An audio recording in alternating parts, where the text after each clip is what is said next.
Good morning class, welcome to your daily current affairs on paper Hindu. So ee roju em important articles unnayo chuseddam, right? So ninnatlaga em issue raledani anukuntunnanu. I think the screen is visible for you. Chudagalugutunnaru anukuntunnanu. Fine, we will see with today's articles what are important ones. More of political news today. Whatever are important, only that articles will be dealt. So BRS ivanతా almost political news. చాలా తక్కువ articles ఉన్నాయి. We will see.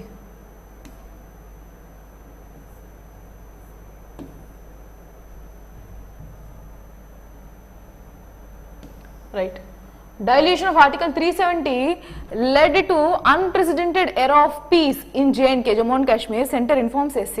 So మనం రీసెంట్గా ఒక article చూసాం, నిన్న కూడా చూసాం. సెంటర్ సుప్రీం కోర్ట్ వచ్చి ఈ 370 ఆర్టికల్ ఏదైతే డైల్యూట్ చేశారో ఆ డైల్యూట్ చేసిన ఆర్టికల్ ఏం డైల్యూట్ చేశారండి అని అడిగితే, so one of the dilutions were removal of special constitution for Jammu and Kashmir. So ఒకప్పుడు అయితే జమ్మూ అండ్ కాశ్మీర్కి స్పెషల్ కాన్స్టిట్యూషన్, వాళ్ళకి స్పెషల్ స్టేటస్ ఇవన్నీ డిఫరెంట్గా ఉండేవి.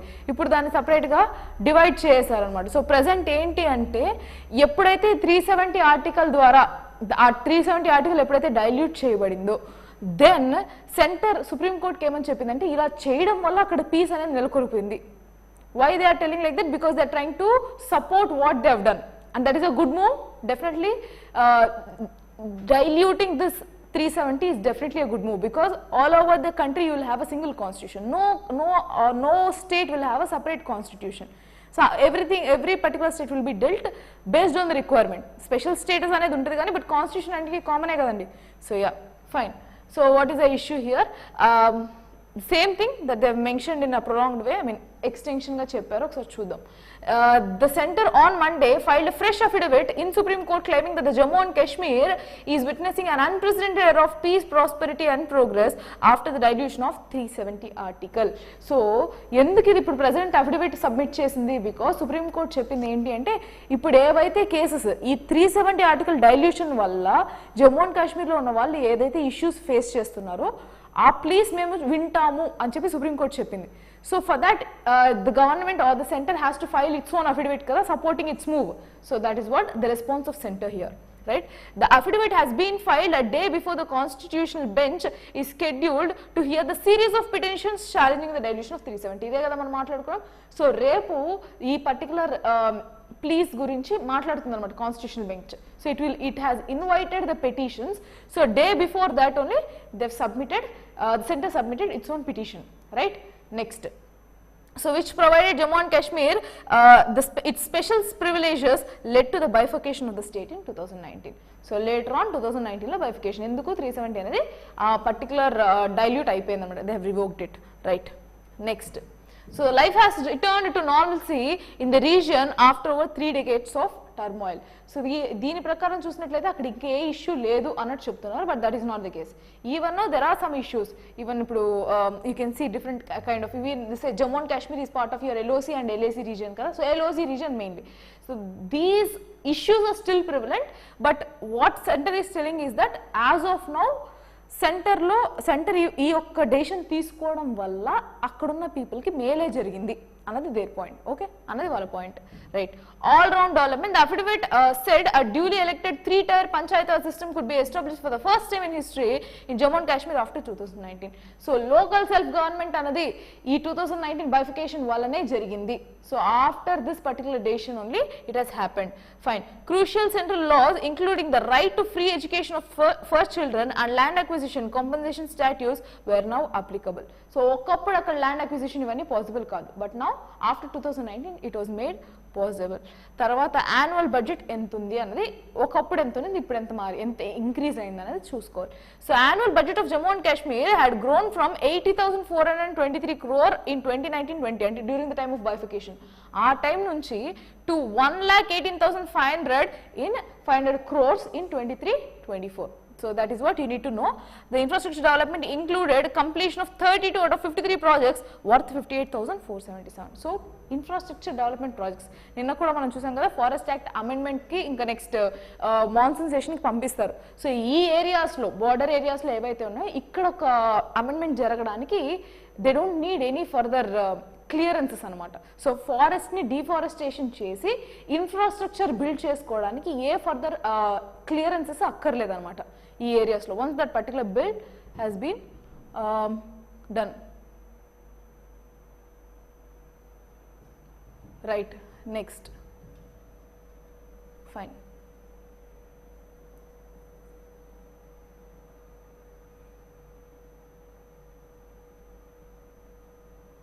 And they have also mentioned, government అఫిడవిట్లో ఇంకోటి ఏం చెప్పిందంటే, ఎవరైతే ఈ జమ్మూ అండ్ కాశ్మీర్లో ఉన్న యూత్ని కన్వర్ట్ చేస్తారు కదా మిలిటెన్సీస్గా, లైక్ రెబెలియన్స్గా కన్వర్ట్ చేస్తారు కదా, వీ హ్యావ్ స్టాప్ దట్, మేము చాలా ప్రివెంట్ చేసాం ఆ యాక్టివిటీస్ని అని చెప్పి వాళ్ళ ఒక గొప్పలు చెప్పుకుంటుంది ఆ అఫిడవిట్లో. Right, next.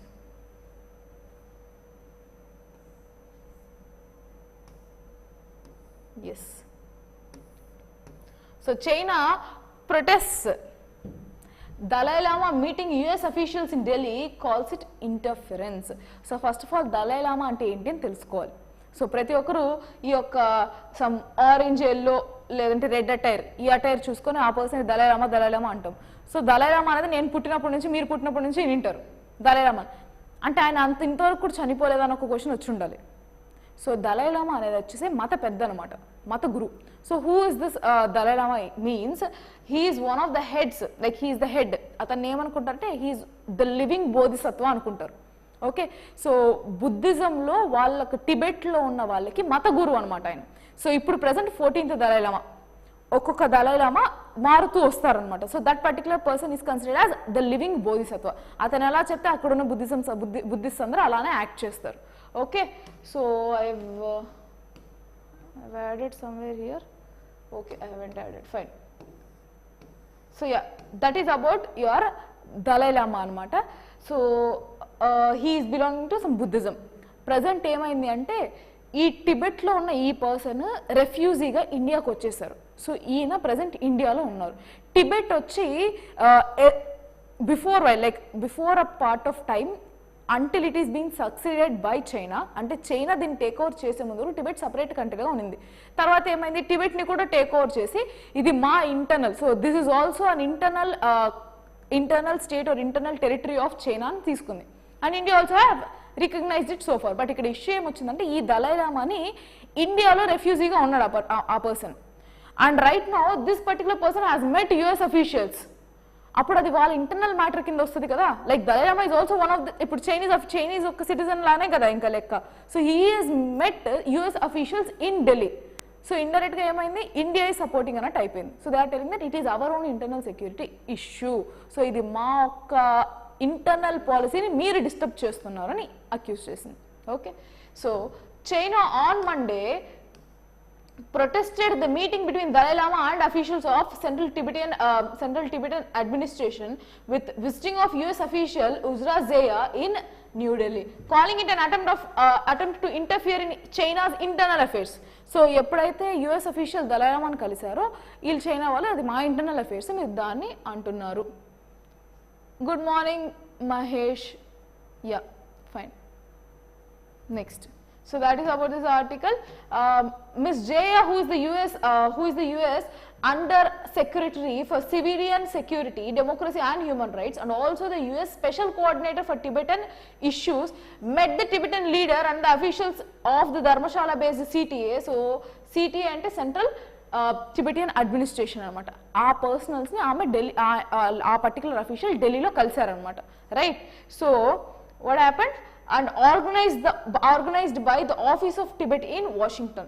So what they've organized, she has Miss Zeya. So Miss Zeya, Uzra Zeya anama, she is a US official who have met Dalai Lama, and she have attended last week. Miss Zeya attended the Dalai Lama's 88th birthday celebration organized by Office of Tibet in Washington. Okay, so ee Tibet and manam Tibet అని అంటాం, China వాళ్ళు Xizang అంటారు. Okay, so the Tibet affairs or Xizang affairs are purely internal affairs of China. No external forces have a right to interfere. China firmly opposes any form of contact between foreign officials and the Tibetan independence forces. So ఆ particular ఫోర్సెస్ని మీరు కలవడానికి వీలు లేదు, ఎందుకు, అది మా internal security issues, అది మా ఇంటర్నల్ అఫైర్స్ అవి అని చెప్పారు. Entire article again it's the same thing. So you can just go through. Right. ఇప్పుడు అది ఎలా తీసుకుంటారంటే ఫర్ ఎగ్జాంపుల్ ఇప్పుడు మనకి ఇక్కడ మణిపూర్ మేఘాలయ దగ్గర ఇష్యూస్ జరుగుతున్నాయి, ట్రైబ్స్ కుకీస్కి వర్సెస్ మైటీస్కి జరుగుతుంది. ఈ ఇష్యూని మేము ఇంటర్నేషనలైజ్ చేస్తామని చెప్పి యూఎస్ వాళ్ళు అడిగారు, లైక్ మీకు హ్యూమానిటేరియన్ సపోర్ట్ కావాలంటే మేము ఇస్తామన్నాం. So we haven't asked for anything, we haven't reacted for anything because we don't need their support in that case because that is our own internal affairs. If we ask them help, indirectly we are compromising on our own sovereignty. మన యొక్క sovereignty మీద మనం compromise అవుతున్నట్టు అయిపోతుంది అక్కడ. Like we are asking them to interfere into our own affairs, which is not advisable and which is against our constitutional ideals. Okay, ideologies. Fine. Import of urea may ease by 2025. Alternative forms will replace it, says Mandavia. So మనం ఈ urea ఏదైతే ఉందో దానికి hugely import dependent అనమాట. So imports వస్తాయి, neem coated urea ఇవన్నీ వినింటారు మీరు, ఫర్టిలైజర్స్ అనమాట. సో దీనికి మనం ఎక్కువగా ఫారిన్ కంట్రీస్ మీద డిపెండ్ అయినాం, fertilisers. Even on Russia, Ukraine వీటన్నిటి మీద కూడా ఫర్టిలైజర్స్ మీద మనం హ్యూజ్ డిపెండెంట్. అదే ఆ చైన్ కూడా మిస్ అయింది అన్నది మనం నేర్చుకున్నాం. If you would have seen, if you would have followed very goodly all the current affairs, you would have known, paper చదివినా మీకు తెలిసి ఉంటుంది. ఈ ఫర్టిలైజర్స్ ఇండస్ట్రీ కూడా మేజర్గా దెబ్బతినింది బికాస్ మనం వాళ్ళ దగ్గర నుంచి ఇంపోర్ట్స్ తెచ్చుకోవాలి, అక్కడ వాళ్ళు వార్ సిచ్యువేషన్లో ఉన్నారు, మనకు సప్లై చైన్ అనేది మేనేజ్మెంట్ జరగదు కరెక్ట్గా. Okay, so the Union Minister for Chemicals and Fertilizers, Mr. Mandavia, says a special package estimated at 3.7 lakh crore for farmers have to be brought in as the use of fertilizers have become unbalanced in the country. So ఈయన ఏం చెప్తున్నారంటే ఈ urea ఎక్కువ పండాలి అన్నది, ఎక్కువ పండాలి మనకి క్రాప్స్ ఎక్కువ రావాలి అని చెప్పి యూరియా కానీ హ్యూజ్ అమౌంట్స్లో వీళ్ళు వేస్తున్నారు. అండ్ బేసిక్గా యూరియా అపార్ట్ ఫ్రమ్ యూరియా మన యొక్క క్రాప్స్కి మనం వేయాల్సింది ఎన్పీకే అంటాం, మేజర్ ఫర్టిలైజర్స్ అనమాట. ఎన్పీకే, నైట్రోజన్, ఫాస్ఫరస్, పొటాషియం, ఈ మూడు. బేసిక్గా దీని యొక్క రేషియో ఎంత ఉండాలి? 4:2:1 ఉండాలి, basic normal tendency. But in India we are currently following 8:3:1 I think so. Just let's see, ya 8:3:1 రేషియోలో మనం ఫాలో అవుతున్నాం. See, so instead it is 8:3:1 in the country, N:P::K, NPK ratio, right? So yeah, next, the balance of the soil has been changed and the production has become saturated as a result. ఇప్పుడు మనకు కావాల్సిన 4:2:1 ratio కన్నా మనం 8:3:1 రేషియోలో మనం వేస్తున్నామంటే huge intake of fertilisers కదా, అప్పుడు భూమి యొక్క సారత్వం మిగులుతుందా? So the fertility of the land will be decreasing, it becomes saturated with these fertilizers. That is what current India is witnessing అని చెప్తున్నాడు ఆయన. So that is one point. And soil health, human health, animal health and environmental health are connected with one another. To promote one health package, we brought the scheme. So ఈ scheme అనేది దానికోసం introduce చేశారు. అందుకు వీళ్ళు announce చేసిన package ఎంత? 3.7 lakh crore for farmers అనమాట. So ఈ ఫర్టిలైజర్స్ యూజ్ చేయాలి, ఎఫిషియెంట్గా ఎలా యూజ్ చేయాలి అండ్ ఎంత లెవెల్ ఆఫ్ ఫర్టిలైజర్స్ వీళ్ళకి ఇవ్వాలి, దానికి యూజ్ చేసిన స్కీమ్ అనమాట. సో ఈ స్కీమ్ ద్వారా వాళ్ళు చెప్పడం ఏంటంటే ఇలా ఇంట్రడ్యూస్ చేయడం వల్ల యూరియా 2025కి దాని కన్సంప్షన్ అనేది ఇంపోర్ట్ అనేది తగ్గుతుంది అన్నది వీళ్ళ పాయింట్. ఓకే, ఎలా తగ్గుతుంది, ఎందుకు తగ్గుతుంది? నేచురల్ ఫార్మింగ్కి ఆర్గానిక్ ఫార్మింగ్ కూడా టర్న్ అవుతారు అనేది point. If you can take with natural farming and organic farming, urea content అనేది ఎక్కువ వాడడం కదా, న్యాచురల్గా బిల్డ్ చేసుకుంటాం. Like we try to develop on ground it self. So ఆ ఫార్మింగ్ ల్యాండ్లోనే డెవలప్ చేసుకోవడం ట్రై చేస్తాం. ఆర్టిఫిషియల్ ఫర్టిలైజర్స్ తక్కువగా యూజ్ చేస్తాం, right? That is what he has mentioned. So we'll see the overuse of fertilizers according to a study resulted in a 16% decrease in production in Punjab despite 10% increase in the use of fertilizers in the state. ఒక Punjab case స్టడీగా ఎందుకు తీసుకున్నారు? First case green రెవల్యూషన్లో maximum benefit పొందింది పంజాబ్, హర్యానా ఈ places. So పంజాబ్ని case స్టడీగా తీసుకున్నప్పుడు అక్కడ వీళ్ళు యూజ్ చేసే హెవీ యూజ్ ఆఫ్ ఫర్టిలైజర్స్ వల్ల భూమి యొక్క ఫర్టిలిటీ ఏదైతే ఉందో 16% తగ్గిపోయింది. ఈవెన్ దో 10% ఫర్టిలైజర్స్ పెరిగినప్పటికీ 16% పడిపోయింది ముందుతో కంపేర్ చేసుకుంటే. సో ఏమైంది? సాచురేషన్ పాయింట్కి వచ్చేస్తుంది ల్యాండ్. సో అట్ వన్ పాయింట్ అది కంప్లీట్గా బీడుపడిపోతుంది. That you need to understand. Okay, so this is leading to the deterioration of soil health for the period of time, and it is clear that the balanced use of fertilizers is needed for steady production. ఇప్పుడు ఈ 16% పడిపోయిందంటే చూడండి, అది స్టడీగా ఉందా? Highly rapid downfall కదా అది. Yes, so for steady production, food security and for helping farmers too. అది ఒక point. Next, the country is moving towards natural farming, organic farming, step by step. We cannot go to organic farming immediately or suddenly, which could lead to Sri Lankan like situation. Sri Lanka main issue అదే కదా వచ్చింది, మేము fertilisers ఎంత వాడడం, ఒక్కసారిగా natural farming convert అయిపోతాము, ఇలా ఎప్పుడైతే చెప్పారో వాళ్ళు అడ్వాన్స్ వాళ్ళు ఫైనాన్షియల్ క్రైసిస్లో పడిపోయారు. ఇప్పుడు IMF దగ్గర, మన దగ్గర, చైనా దగ్గర లోన్స్ తీసుకుంటే ఏదో బతుకుతున్నారు వాళ్ళు. Okay, they are trying to revive their own economy. So అలాంటి ఒక సిచ్యువేషన్ ఇండియాకి రాదు. ఎందుకు? మనం స్లోగా అజ్యూమ్ చేసుకుంటున్నాం. We are not completely shifting towards entirely into natural or organic farming, right? So our attempt is to end import dependence of urea by 2025 and replace it with a nano urea and other alternative forms of urea. So ఈ neem coat urea ఏవైతే తీసుకుంటున్నామో దాన్ని nano యూరియాకి మనం convert అవుతాం. ఫర్దర్గా other developments అనేది ఈ particular natural farming, organic ఫార్మింగ్లో మనం తీసుకుంటాం. కానీ ఈ కెమికల్ ఫర్టిలైజర్స్ యూసేజ్లో ఎక్కువ ఇంప్రూవ్ కాము, ఎక్కువగా పెనెట్రేట్ అవ్వము అన్నది point. Okay, so that is about this scheme. We'll go with some other article. Yes, Rafale, Scorpions and jet engine development on the agenda of PM's France trip. నిన్న కానీ మొన్న కానీ ఆర్టికల్లో చూసినట్లయితే మన Indian prime minister mister Narendra Modi is going to visit France. వాళ్ళొక independence day parade కోసం మనల్ని ఇన్వైట్ చేశారని మనం చూసాం ఆల్రెడీ ఆర్టికల్. సో ఈ ఫ్రాన్స్ వీటితోనూ ఫర్దర్గా మన టార్గెట్ ఏంటి అంటే ఈ రఫేల్ డీల్, రఫేల్ జెట్ ఏవైతే ఉన్నాయో, ఈ రఫేల్ జెట్ ఇది ఏదైతే ఉందో ఇది మన ఇండియన్ ఎయిర్ ఫోర్స్లో one of the major attacking agent అనమాట. సో దీన్ని మ్యానుఫ్యాక్చరింగ్ కంట్రీ వచ్చి ఫ్రాన్స్. దీన్ని ఫర్దర్గా మనం ప్రొక్యూర్ చేసుకోవడానికి అక్కడ one of the deals. So already ఉన్నాయి రఫేల్ జెట్స్, ఇవి కాకుండా ఇంకా తీసుకొస్తాడానికి వన్ ఆఫ్ ద ఎయిమ్ అనమాట. నెక్స్ట్ సేమ్ థింగ్ స్కార్పియన్స్, ఇవన్నీ నేవల్ బేసెస్ అనమాట. నేవల్కి scorpions and jet engine development on the agenda of PM's France trip. Okay, so jet engines technology అందక్కడ చూసాం కదా, యూఎస్లో కూడా జెట్ ఇంజన్స్ చూసాం మనం. యూఎస్లో కూడా one of the agreements which we are trying to work now is regarding this jet engines, right? So the prime minister Narendra Modi visits Paris this week as a chief guest to the Bastille Day Parade. Deals for Rafale M fighters and 3 more Scorpion class submarines. చెప్పా కదా naval base అని చెప్పా. So submarines, Scorpion class submarines for Navy and co-development of fighter jet engine are the agenda. So co-development వాళ్ళు already చెప్పారు, co-production నుంచి co-development కి మన agenda అని ఆల్రెడీ మనం డిస్కస్ చేసుకున్నాం లాస్ట్ ఆర్టికల్లో, right? Ahead of this, the Defense Acquisition Council is expected to hold a crucial meet in the next couple of days where it is likely to call on the procurement of 26 Rafale jets. So further ga ఎంత procure చేసుకోవాలనుకుంటుంది?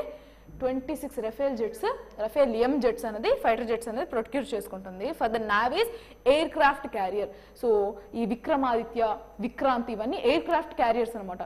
So naval బేస్లో పెద్ద ship, ఇది carriers అంటారు దీన్ని. So పెద్ద ship అని like normal టర్మ్స్లో చెప్తున్నాను, just go and refer images అనమాట.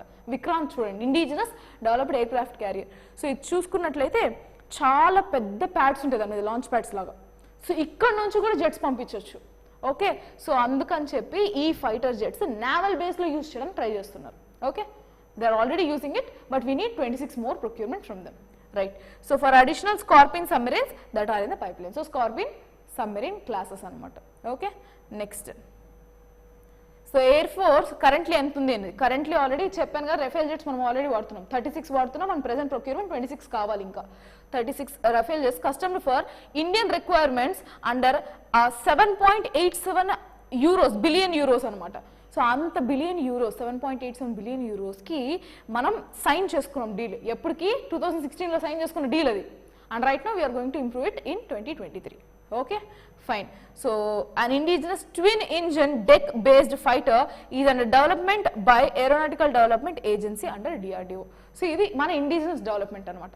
ఆ రఫేల్లోనే ఇది indigenous development, that you need to know. Okay, fine. Deck based fighter jet, right? Next,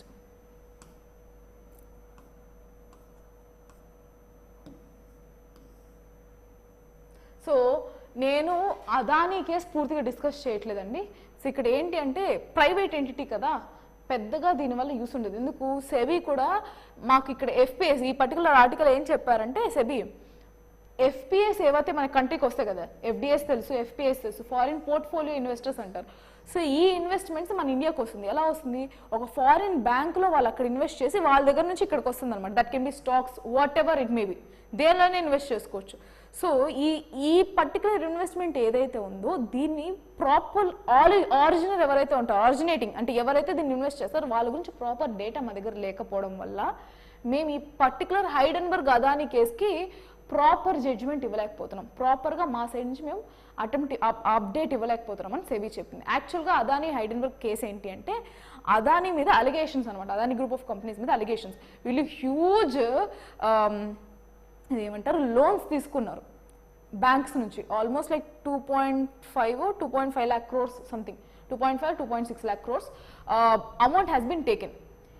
ఈ అమౌంట్కి ఇప్పుడు సపోజ్ నేను 1 లక్ష లోన్ తీసుకోవాలనుకుంటే నేను ఇంత అని చెప్పి వాళ్ళకి చూస్తాను, నాకు ఇది ఉంది, లేదంటే నాకు ఇంత శాలరీ ఉంది, ఈ శాలరీ కానీ నాకు ఇంత లోన్ ఇవ్వండి అని అడుగుతా.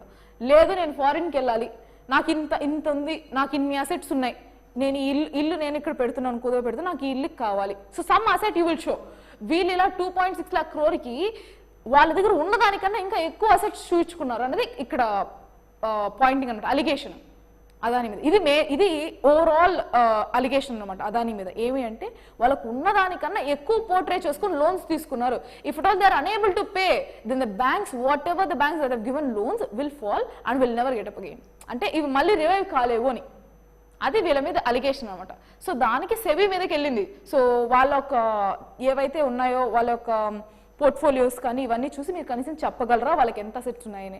So right now what they mention, we can't tell final owner ఎవరు అనేది ట్రేసబుల్గా లేదు. So we are still not completely traceable regarding this particular FPS where we cannot give you proper judgement on this అని చెప్పింది. Okay, this ఓవరాల్గా చెప్పాను నేను ఏంటి అనేది. సో ప్రైవేట్ ఎంటిటీ కాబట్టి అంత ఫోకస్ అక్కర్లేదు అదాని కేసు మీద. ఓకే, సో ఇక్కడ మనకు కనపడాల్సింది ఏంటి అంటే లూప్ హోల్స్ ఇన్ సెబీ, అది మాత్రమే important. Right, next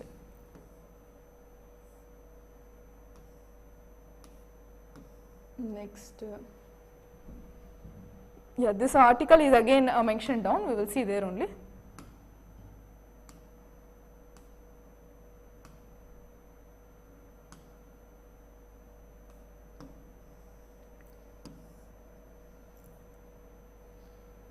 So India's total power consumption in June. So June ఒక్క నెలలో total power consumption ఎంత ఉంది? Sorry, in June this year how much is the consumption? So 139 billion units is the power usage by 4.4% in June this year compared to last year. ఈ particular జూన్లో తీసుకున్నట్లయితే 139.23 billion అన్న units మనం consume చేసాం. Last ఇయర్కి ఈ ఇయర్కి జూన్కి కంపేర్ చేసుకున్నప్పుడు ఆల్మోస్ట్ 4.4% యూసేజ్ అనేది పెరిగింది. That unit to understand. Okay, usage పెరిగింది. The peak power demand met rose in 223.23 gigawatts. అది టోటల్ గిగావాట్స్ కన్సంప్షన్. ఇది యూనిట్స్ పరంగా చెప్పారు, ఇది గిగావాట్స్ అంతే. Right, next net direct collection so far this fiscal year. So direct tax యొక్క net collection ఎంత ఉంది అన్నది, ఎంత ఉంది? 4.75 lakh crores ఉంది. Okay fine, numbers just when you are writing any answers of economy this is important, అందుకని చెప్తున్నా. Right, the direct tax collection has touched 26.05% of the total budget estimates, which is 18.23 lakh crore for 23-24. So budget estimates ప్రకారం 26% meet అయింది ఈ taxes. That you need to understand. Right. Next. ఈ యొక్క article important. Next ఏది important కాదు. So what is this article about? Global south countries, even G20 కూడా మనం presidency తీసుకోక ముందు like we have to assume in this particular year అనుకున్నప్పుడు దానికి ముందు గ్లోబల్ సౌత్ కంట్రీస్లో మీటింగ్ జరిగింది. Our prime minister have organised a particular meeting with all the global south countries. అసలు ఈ గ్లోబల్ సౌత్ అంటే ఏంటి? గ్లోబల్ సౌత్ అంటే ఇప్పుడు మన ఇండియా గ్లోబల్ సౌత్ కంట్రీస్తో హోస్టింగ్ ఒక మీటింగ్ చేసింది అంటే మనం కూడా గ్లోబల్ సౌత్ వాళ్ళనే కదా అర్థం. But in terms of if you takes in terms of Geography మనం ఎక్కడ ఉన్నాం? నార్త్ హెమిస్ఫియర్లోనా సౌత్ హెమిస్ఫియర్లో ఉన్నామా? వీఆర్ ఇన్ నార్థన్ హెమిస్ఫియర్లో ఉన్నాం. మరి ఎందుకు మనం గ్లోబల్ సౌత్ అవ్వాలి? So this is not something related to your Geography, this is something related to political ideology ప్రకారం గ్లోబల్ నార్త్ గ్లోబల్ సౌత్ అని డివైడ్ చేయబడింది. ఎలా డివైడ్ చేయబడింది, ఎవరిని డివైడ్ చేయబడింది, అది ఇంపార్టెంట్ ఈ article. Okay fine. So the global south origins and significance, that is what they have mentioned in this article. So first of all let me give you basic introduction of global south and global north. A countries ఉన్నాయి అన్నది important, right? So generally the definitions of global north or global south రెండిటికి ఏదైనా సరే it is not with a geographical term as I have mentioned, and it broadly comprises of Northern America, Europe, so Israel, Japan, South Korea, as well as Australia, New Zealand, according to UNCTAD. So UNCTAD, Trade and Development. So United Nations Conference on Trade and Development ప్రకారము ఈ particular countries ఏవైతే ఉన్నాయో ఇవన్నీ, so Australia, your northern America, Europe, Israel, Japan, South Korea, so all these comprise of northern global north. ఆ రకంగా చూసుకున్నప్పుడు ఇప్పుడు Australia ఎక్కడుంది? సదరన్ హెమిస్ఫియర్లోనే కదా, but this is also included in to global north, right? So what is global south? It broadly comprise of Africa, then Latin America, Caribbean, then Asia without Israel because Israel is in global north, and Japan, South Korea, Oceania without Australia and New Zealand. So overall మీకు అర్థం చేసుకోవాల్సింది ఏంటి అంటే ఈ areas Australia తప్ప నుంచి ఓషియా అన్ని countries కూడా మన కిందే వస్తుంది. So you might see some areas where it is similar. ఇప్పుడు న్యూజిలాండ్, సౌత్ కొరియా రెండిట్లోనూ వస్తుంది. So you need to see the similarities and also the countries which are involved. Okay, fine. So ఇది global north, global south అనమాట. So will see with gist ఎలా వీళ్ళు ఒకరినొకరు connect అవుతున్నారు. So global south refers to various countries around the world that are sometimes described as developing, less developed or underdeveloped. అంటే global north వచ్చి elite sections అనుకోవాలి. Okay, elite sections అంటే highly developed కానీ లేదా హ్యూజ్ ఇంపాక్ట్ ఉన్న దేశాలు కానీ అవి తీసుకోవచ్చు. ఎగ్జాంపుల్ అమెరికా కానీ అన్నీ చూసాం కదా, నార్థన్ అమెరికా, యూరోప్, ఇజ్రాయెల్, ఇవన్నీ కూడా like one of the developed countries కదా ఇవన్నీ. So these countries will come under your global north, and those countries which are developing, under developed లేదంటే లెస్ డెవలప్డ్, ఈ కంట్రీస్ అన్నీ కూడా గ్లోబల్ సౌత్ అని అంటాం. So the countries in the global south were mostly at the receiving end of imperialism and colonial rule. So India కూడా global south. Asian countries అన్నాం, ఇక్కడ చూసినట్లయితే క్లారిటీగా ఏషియా వితౌట్ ఇజ్రాయెల్. సో ఏషియాలోనే కదా మన కంట్రీ కూడా ఉంది. సో ఇజ్రాయెల్ తప్పనిచ్చి ఏషియాలో ఉన్న ప్రతి కంట్రీ కూడా గ్లోబల్ సౌత్ కిందే వస్తుంది. So these global south countries where at the receiving end of imperialism. ఇప్పుడు మనం కూడా బ్రిటిషర్స్ దగ్గర నుంచి, వాళ్ళు ఇంపీరియలిస్టిక్ సొసైటీ నుంచి కదా బయటకు వచ్చాం. We were colonies of British and later on we got our independence in 1947. So అలా వచ్చిన కంట్రీస్ ఆల్మోస్ట్ అన్ని గ్లోబల్ సౌత్ కింద అలైన్ అయ్యాయి. సేమ్ థింగ్ మీరు నామ్ చూసినట్లయితే, నాన్ అలైన్మెంట్ మూవ్మెంట్ చూసినట్లయితే నాటోకి ఇటు వార్సా ప్యాక్ట్కి రష్యన్ బ్లాక్ లేదంటే యుఎస్ఎస్ఆర్ బ్లాక్ ఇటు యుఎస్ బ్లాక్ కాకుండా సపరేట్గా ఫామ్ అయ్యాయి. ఇవి ఏవి అని చూసినట్లయితే అప్పుడు వచ్చిన ఇండిపెండెన్స్, అప్పుడు డెవలప్ అవుతున్న కంట్రీస్ అన్ని సపరేట్గా ఫామ్ అయ్యాయి because they don't want align with either of the groups. Same way global south కూడా అంతే, వీళ్ళ ఒక ఐడియాలజీస్ అన్ని సిమిలర్గా ఉంటాయి. Okay, fine. So by 2030 it is projected that 3 out of the 4 largest economies will be from global south. So ఇప్పటివరకు మనం ఏం చదువుకున్నాం? These are from developing or underdeveloped stage. But by 2030, 3 among the 4 largest economies will be from global south. Suppose India, China kuda mana global south because that is also Asian kada. So even that will also be under global south country, which would be 3 out of 4 countries which are largest economies. Okay, and ela untundo ikkada format icharu chuddam. So China, India, US, Indonesia, that would be the order, global order ala untundi. Okay, fine. Next. So yes, next. So నేను ఇందాక చెప్పా కదా మనం northern hemisphere లో ఉన్నప్పటికీ this is divided based on ideologies అని. The same thing they have mentioned here. So the term global south is not geographical. In fact, the global souths are 2 large countries. Global souths are 2 large countries. China and India are entirely from northern hemisphere, but still these are also considered in global south countries, right? Rather, its usage denotes a mix of political, geopolitical and economic commonalities between the nations. So ఒక ideology సేమ్గా ఉన్న ideologies, economies సిమిలర్గా ఉన్న economies first కలిసాయి. And ఇప్పుడు చూసుకున్నట్లయితే 2030 నాటికి ఇలా కలిసిన economies కూడా స్ట్రాంగెస్ట్ ఎకానమీస్గా డెవలప్ అవుతాయి. That is what you need to understand. Okay, fine. And మనకు తెలుసుకోవాల్సిన ఇంకొక ఇంపార్టెంట్ ఫ్యాక్ట్ ఏంటంటే నాటోతో కంపేర్ చేస్తే బ్రిక్స్ యొక్క ఎకానమీ కూడా పెరుగుతుంది అన్నది. Okay, we will see that also. Just a second, if it is mention in your year. So global south ఎక్కువ, yeah, here it is there.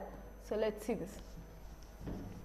By 2030 it is projected that definitely 3 out of 4 will be largest economies will be from global south, that we have seen with the order ee order lo untundi: China, India, USA, next Indonesia. Okay, so 3 Indonesia, India, China, 3 from global south. US is from global north. Okay, so already the GDP in terms of purchasing power of the global south dominated BRICS nations. ఏమని చెప్తున్నారు, GDP పరంగా చూసుకున్నప్పుడు purchasing power చూస్తే already bricks nations ahead ఉంది NATO కన్నా. This is different perspective which you need to understand in terms of economy. Purchasing పవర్లో bricks అన్నది bricks nations ఏవైతే ఉన్నాయి, బ్రిక్స్ దేశాలు ఏవైతే ఉన్నాయి like Brazil, Russia, India, China and south Africa have surpasses that of the global north of G7 club. G7 club లో global north వాళ్ళు ఉన్నారు కదా, ఇప్పుడు మనం G20లో వస్తాం, మనం G7లో రాము. ఈ G7లో ఉన్న నార్థన్ కంట్రీస్ ఏవైతే గ్లోబల్ నార్త్ కంట్రీస్ ఏవైతే ఉన్నాయో వాటిని మించి మనం వెళ్ళిపోతాం. It will surpasses that of the global north ఎప్పటికీ 2030 నాటికి. Okay, by 2030 it is going to happen and there are now more billions. ఇప్పుడు కండిషన్ తీసుకున్నట్లయితే చైనాలో ఇప్పటికే more billionaires than compared to New York City. So that you need to understand. So their economical terms తీసుకున్నట్లయితే China, India ఇవన్నీ కూడా బాగా పెరుగుతున్నాయి మిగిలిన G7 కంట్రీస్తో పోల్చుకుంటే. That is why they wanted to have agreements with our country. So suddenly the world is looking towards east, suddenly the world is looking towards India. Why? Because of the demographic dividend, because of the growing economy, and they wanted some kind of what we can say supervising or ఇప్పుడు ఏమంటారు, మన లాంటి కంట్రీస్తో పాటు వాళ్ళు align అవ్వడానికి try చేస్తున్నారు. Because at one point if China grows very high then US need some support. ఆ support ఇండియాగా చూస్తుంది. Okay fine, that you need to understand. ఇంకొకసారి ఇది మీరు ఆర్టికల్ కావాలంటే మొత్తం చూసుకోండి. Everything I just explain to you. So nothing much. That's it for today. We'll again meet in tomorrow's session. Okay, thank you. Good afternoon.